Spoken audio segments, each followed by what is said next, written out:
तमाम तारीफ अल्लाह के लिए है। घर पे भी कभी कभी लिखता है हाज़ा मिन फज़्ल रब्बी, ये मेरे रब के फजल से है। हकीकत यह है कि जो भी हमको मिलता है अल्लाह के फजल से मिलता है। वमा बिकुम मिन निअमतिन फमिन अल्लाह, तुम्हारे पास जो भी नेमत है अल्लाह की तरफ से। एक मुसलमान सितारों के चक्कर में पड़े, सितारों की वजह से हमारे दिन अच्छे बुरे होते हैं, जिंदगी बनती बिगड़ती है, हम अच्छे या बुरे उसकी वजह से होते हैं। बाज़ औक़ात जो तकदीर को नहीं मानते हैं वो सितारों को मानने लग जाते हैं। क्या फर्क हुआ? आपने अपने अलावा किसी और को अपनी जिंदगी में दखील माना ना, सितारों को माना। काश कि आप अल्लाह को मानते हैं, आपका बनाने वाला बिगाड़ने वाला अल्लाह है, ये क्यों नहीं? और आप सितारों के पीछे चले गए। और आजकल लोग लॉ ऑफ अट्रैक्शन, इस तरह की बहुत सारी चीजों के पीछे पड़ गए। जैसा आप सोचते ना वैसा होता नहीं होता। ऐसा किताब पढ़ी हुई आपके शेल्फ में, सोचते आप पढ़ने की तौफीक अब तक नहीं मिली कुरान की। कहां से लॉ ऑफ अट्रैक्शन है कि पूरी यूनिवर्स कंस्पायर करती है। अगर आप किसी चीज की चाहत करो और उसको यकीन करो, बिलीव, तो वो चीज आपके लिए होने लगती है। ऐसा नहीं होता, कभी होता कभी नहीं भी होता। अल्लाह चाहे तो होता, नहीं चाहे तो नहीं होता है। कि आपके अंदर से कोई एनर्जी निकल रही है, आपके अंदर से कुछ हो रहा है जिससे सब आपके हिसाब से सेट होगा। यूनिवर्स आपके लिए पूरी वो चीज ला के रखती है। यूनिवर्स कौन है? अल्लाह करता है या फिर नहीं भी करता है। ये सब फजूल बातें हैं जो कोई ना कोई एक 10 साल में एक किताब लिख देता, बेस्ट सेलर हो जाती है और लोग उसके पीछे पड़ जाते हैं। क्या हमारे लिए किताब और सुन्नत काफी नहीं है? हमारी बुनियाद इसमें है। फिर जो इससे मुताबिक हो हम उसको लेंगे, जो इसके खिलाफ हो उसको हम नहीं लेते हैं। हमारा असल मंशूर, हमारी असल फिक्र इस पर मबनी होना चाहिए। अच्छे से बोलने से गलत बात सही नहीं हो जाती है।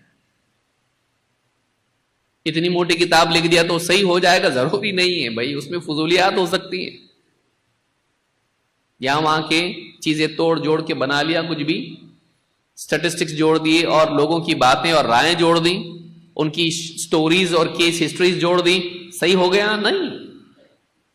कभी कभी वो सिलेक्टिव भी होता है, बायस भी होता है कि पहले से आदमी एक फलसफा कायम कर लेता है, फिर उसके हिसाब से सारे फैक्ट्स जमा करना शुरू करता है। ईमान वाले का यकीन ये होता है कि मेरी जिंदगी में अल्लाह का फैसला चलता है। मादिन फिया हुक्मुक अदलुन फिया क़दाउक। नबी सल्लल्लाहु अलैहि वसल्लम की दुआ में एक हिस्सा ये भी है और याद रखने का है। मादिन फिया हुक्मुक, अल्लाह मेरी जिंदगी में तेरा फैसला चलता है। मेरी जिंदगी में तेरा फैसला चलता है। और फैसला कभी ऐसा होता है कि कामयाबी कभी नाकामी, कभी खुशी कभी नाखुशी, कभी सेहत कभी बीमारी, कभी फायदा कभी नुकसान, कभी दिल के जैसा कभी दिल के खिलाफ। तो अदलुन फिया क़दाउक, मेरी जिंदगी में जो भी तेरा फैसला होता है, तेरी क़दा, तेरा जो फैसला होता है वह हमेशा अदल पर मबनी होता है, कभी जुल्म नहीं होता हो।